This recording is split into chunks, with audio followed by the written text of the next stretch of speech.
It can happen when you least expect it. You're sitting alone at home, maybe reading the paper or enjoying your morning tea, when suddenly you feel a tightness in your chest. It's not just indigestion. It creeps in your left arm, maybe even your jaw, and your breathing becomes shallow. Panic starts to rise. You realize this might be a heart attack. Now what? You're alone, no one's around, and every second counts. If you're over 60, knowing how to respond in those first crucial minutes could save your life. That's why today, we're going to talk about 7 life-saving tips that every senior must know in case they ever face a heart attack while alone. These aren't just medical tips. They're practical, doable actions that can empower you to take control of your heart health and survival, even when no one else is there to help out. Let's start with the most important thing you need to understand: recognizing the signs. Many seniors dismiss early heart attack symptoms as gas or fatigue, but the truth is the warning signs can be subtle. For example, take Mr. Robert, a 72-year-old retired teacher from Florida. He thought the pressure in his chest was just from a heavy lunch, but when his left arm started tingling and sweat broke out on his forehead, he remembered something he'd heard in a senior wellness class. That realization prompted him to call 911 immediately, and that call saved his life. The key takeaway here: know the signs. Look out for chest pressure, shortness of breath, nausea, lightheadedness, or pain in the jaw, neck, or arm. The sooner you recognize what's happening, the faster you can respond. And that brings us to our first life-saving tip: call emergency services immediately. If you suspect a heart attack, do not wait to see if the pain passes. Dial emergency services right away. Time is heart muscle. Every minute you delay can increase the damage. Don't worry about being wrong. It's better to be safe and find out it was a false alarm than to risk your life. Now, imagine you're alone, and calling 911 is step one, but you still have to stay conscious and stable until help arrives. That's where tip number 2 comes in. Chew an aspirin if you have one nearby. A regular uncoated aspirin, 325 milligrams, can help thin your blood and improve blood flow to the heart. Don't swallow it whole, chew it. That way, it enters your system faster. Keep a small bottle in a place that's easy to access: your nightstand drawer, kitchen shelf, even your wallet. It may sound too simple to matter, but many survivors credit this small act with making a big difference. Tip number 3 is equally crucial and often overlooked. Do not lie down. This might seem counterintuitive because when you're in pain or scared, your instinct is to rest or lie flat. But lying down can make your heart work harder and may worsen the situation. Instead, sit upright with your back supported and knees bent slightly. This position helps your heart pump more efficiently and can improve oxygen flow. Take slow, steady breaths. Panic can make things worse, so try to focus on breathing calmly. Inhale deeply, hold for a second, and exhale slowly. Here comes tip number 4. Unlock your door. It may seem like a tiny thing, but it could be the reason emergency responders reach you in time. If you called for help and feel your condition worsening, make sure your door is unlocked so paramedics can get to you without delay. Imagine this: you collapse before they arrive and they can't get in. That's valuable time lost. Some seniors even keep a key in a lockbox outside with a code, shared only with emergency services. Simple preparation can mean everything in moments like these.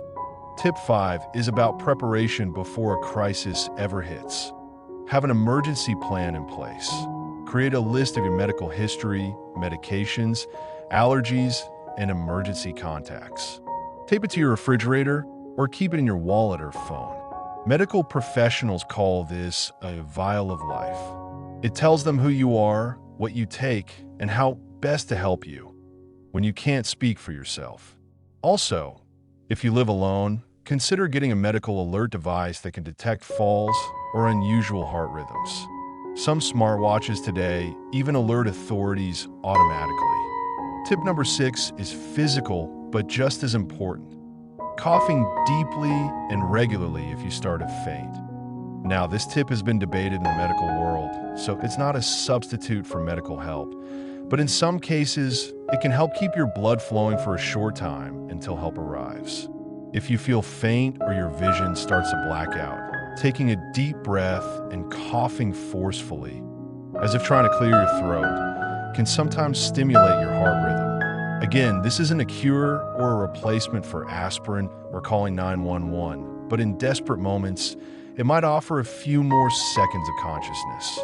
Finally, tip number 7 is what ties it all together. Take care of your heart before a heart attack happens. The best survival strategy is prevention. That means managing your blood pressure, cholesterol, and blood sugar levels. Eat a heart-healthy diet. Think leafy greens, fruits, lean proteins, and whole grains.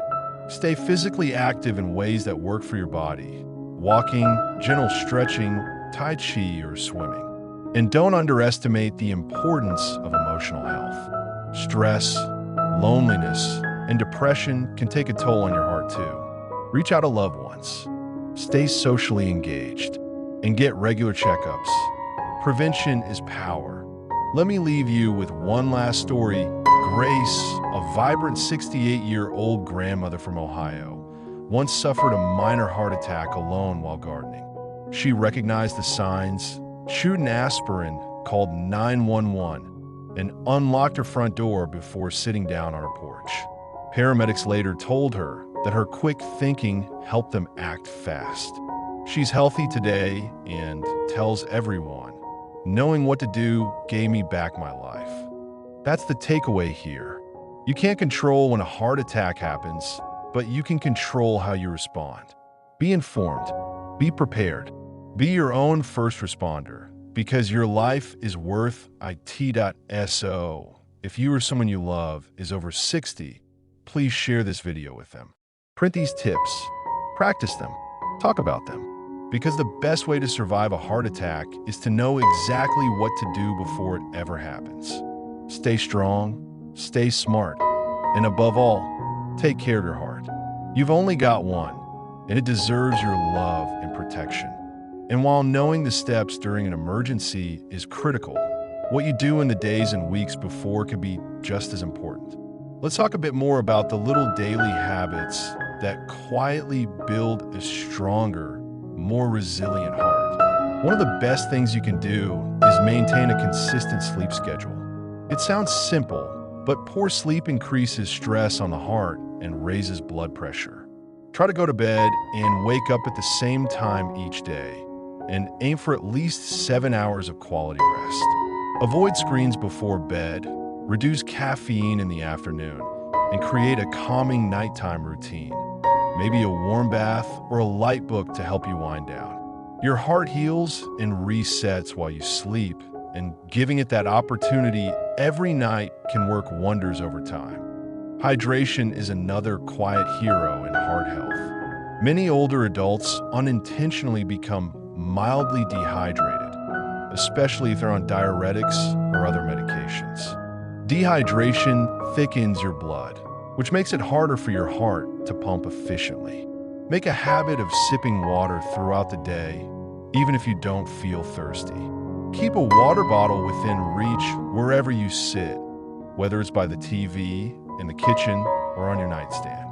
Add a slice of lemon or cucumber if plain water feels dull. Staying hydrated supports circulation, digestion, and helps regulate your body temperature, all of which reduce the strain on your heart. But let's not overlook the importance of breathing.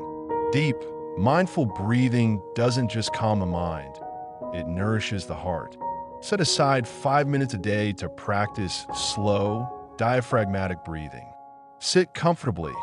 Inhale deeply through your nose for 4 seconds, hold for 4, and exhale slowly through your mouth for 6. This simple habit lowers cortisol, your stress hormone, reduces blood pressure, and can help you feel more grounded throughout the day. And here's the powerful part. When practiced regularly, This technique becomes second nature during an emergency, helping you stay calm when panic might otherwise take over. Another overlooked factor is posture. As we age, it's easy to develop slouched or compressed postures, especially if we spend a lot of time sitting. But poor posture can reduce lung capacity and affect oxygen flow, which in turn makes your heart work harder. Try this. Every hour, stand up, stretch your arms overhead, roll your shoulders back, and take a deep breath. These small movements restore alignment and give your heart and lungs more room to do their job. Even a few simple stretches a day, arm circles, neck rolls, gentle twists, can increase blood flow and reduce stiffness, improving both your mood and circulation. Connection with others also plays a major role in heart health, and not just in the metaphorical sense. Loneliness has been linked to increased heart disease, particularly in seniors. Make it a point to call a friend, join a group, or even strike up a chat with a neighbor or someone at your local market. If you're not sure where to start, look for senior clubs, walking groups, or community centers offering classes or games. The social interaction doesn't just keep your spirits up, it can physically lower your blood pressure and improve your overall health. Remember, even digital companionship counts. Video calls, group chats, or sharing messages with family help you feel less isolated. Now let's circle back to technology, because embracing a little tech can save your life. Devices like smartwatches with heart monitors, fall detection, or emergency SOS buttons aren't just for the tech-savvy. They're easy to use and designed with seniors in mind. Many come with large displays, voice commands, and can be set to alert emergency services or loved ones with one touch. If you live alone or have health conditions, investing in one could mean faster response and peace of mind for you and your family. Ask your doctor or a tech-savvy relative to help you set it up. It could be one of the best gifts you give yourself. And don't underestimate the power of food. A heart attack doesn't just come out of nowhere. It often builds up silently over years of unhealthy eating. Start small. Swap out salty snacks for heart-friendly options like unsalted nuts or sliced avocado. Add a handful of berries to your breakfast.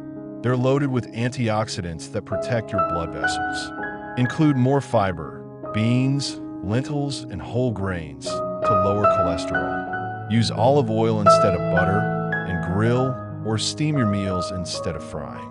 These aren't radical changes. They're simple shifts that compound over time and reduce your risk of future episodes. But what about after you've had a heart attack? What then? Recovery and prevention go hand in hand. It's important to follow through with cardiac rehab if it's offered. These programs are designed specifically for heart attack survivors and help guide you through safe exercise, dietary improvements, and stress reduction techniques. They're often covered by insurance and can significantly lower the risk of another attack. Don't skip follow-up appointments. Keep taking your medications as prescribed and speak up if you notice side effects. Many people stop taking their meds because they feel better, but those medications are what keep you feeling better. Emotionally, heart attacks can be terrifying and traumatic, especially if you were alone during the episode. It's normal to feel shaken afterward, maybe even anxious or depressed. Talk about those feelings with someone you trust, a doctor, a counselor, or friend. Don't carry the burden alone. There's strength in asking for help, and mental well-being is just as vital to recovery as physical healing. Some survivors find purpose in sharing their story with others, teaching, volunteering, or simply encouraging friends to be heart conscious. That sense of purpose can be a powerful motivator for healthier choices going forward. Ultimately, surviving a heart attack alone after 60 comes down to 3 big ideas: awareness, action, and attitude. Know the signs, know what to do, and prepare in advance. Practice daily habits that protect your heart. Use technology to your advantage. Build a circle of support, even if it's small, and never underestimate your own ability to take control of your health journey. You're not helpless. You're not too old. You're not alone. With the right knowledge and tools, you can not only survive a heart attack, you can thrive afterward, living with more strength, more awareness, and more appreciation for every single heartbeat. The next time you sit down to relax, take a moment to think about your plan. Is your phone within reach? Do you have aspirin nearby? Are your emergency contacts updated? These aren't just details, they're lifelines. Take 5 minutes today to set them up. Because the best gift you can give yourself and your loved ones is the power to act quickly, confidently, and wisely when your heart calls for help. Your heart is your lifelong companion. Let's take care of it together.